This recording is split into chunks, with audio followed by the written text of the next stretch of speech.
अपने शौहर से बात करते टाइम अगर किसी औरत को चिड़चिड़ापन आता है तो उसको उस वक्त क्या करना चाहिए? चलिए इसका जवाब सुनते हैं। तुम आरा, मैं यूपी से बोल रही हूँ। अपने शौहर से बात करने में पता नहीं क्यों इतना मुझे चिड़चिड़ापन गुस्सा आता है, तो मैं चाहती हूँ कि जल्द से जल्द कोई बताएं, दुआ बताएं, मैं वो दुआ पढ़ सकूँ, अपने शौहर से हंसते मुस्कुराते बात कर सकूँ। सबसे पहले तो आप ये याद रखो कि शौहर की इताअत, इसमें अल्लाह की रज़ा है। शौहर की जितनी इताअत आप करोगी, है ना, अल्लाह की रज़ा आपको हासिल होगी। तो जब भी ये चिड़चिड़ापन आए तो आपको ये सोचना है कि अल्लाह मुझसे नाराज़ हो जाएगा। देखो, नमाज हम लोग पढ़ते हैं, नमाज में सुस्ती आती है तब भी पढ़ते हैं। फजर की नमाज में कितनी नींद आती है लेकिन फिर भी फजर की नमाज में उठते हैं। क्यों भाई? रोज़े में कितनी भूख लगती है लेकिन फिर भी हम लोग रोज़ा रखते हैं। क्यों? अल्लाह को राज़ी करना है।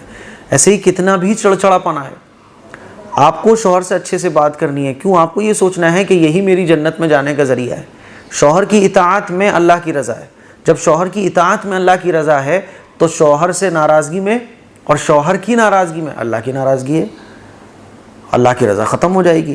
तो आपको पहले ये समझना है कि मैं जो शौहर की इताअत करूँगी, मैं जो शौहर से अच्छा बोलूँगी, मैं जो शौहर की खिदमत करूँगी, तो ये मेरे लिए जन्नत में जाने का, ये मेरे लिए आखिरत में कामयाबी का ज़रिया है। ये आपको सबसे पहले अपने माइंड में जो है ना बिठा लेना है। ये सारी बातें अपने माइंड में डाल लेना है।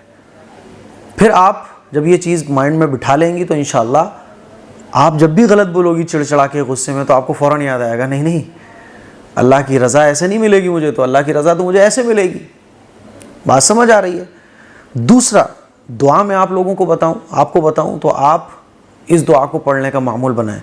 रब्बना हब लना मिन अज़वाजिना व ज़ुर्रियातिना क़ुर्रता अयुन वजअलना लिलमुत्तक़ीना इमामा। 19वें पारे में ये आयत है। 19वें पारे में सूरह फुरक़ान की आखिरी आयत है। रब्बना हब लना मिन अज़वाजिना व ज़ुर्रियातिना क़ुर्रता अयुन वजअलना लिलमुत्तक़ीना इमामा। इसको आप जब भी दुआ मांगे तो इस आयत को 3-4 बार पढ़ लें।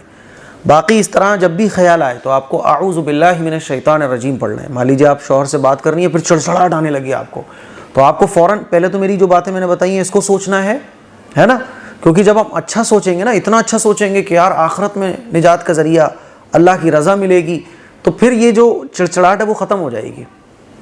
देखो, एग्ज़ाम की आदमी मेहनत कर रहा होता है तो जाग रहा होता है, नींद आ रही होती है, फिर भी मेहनत कर रहा होता है, क्योंकि उसको पता होता है कि इस एग्ज़ाम के बाद मुझे बहुत कुछ मिलने वाला है। तो वो प्रॉब्लम आसान हो जाती है, उस प्रॉब्लम को फेस करना आसान हो जाता है। तबीयत नहीं चाहती किसी भी काम को करने में, लेकिन उसके आने वाले रिजल्ट की वजह से बाज़ दफ़ा हम उस काम को करने लगते हैं।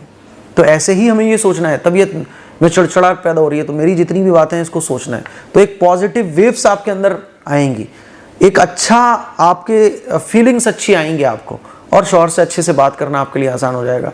फिर भी ये चीज़ें ख़त्म नहीं हो रही हैं तो आऊज़ु बिल्लाहि मिनश शैतानिर रजीम पढ़ें, 3 मरतबा पढ़ें, इंशाअल्लाह ये प्रॉब्लम ख़त्म हो जाएगी। ठीक है?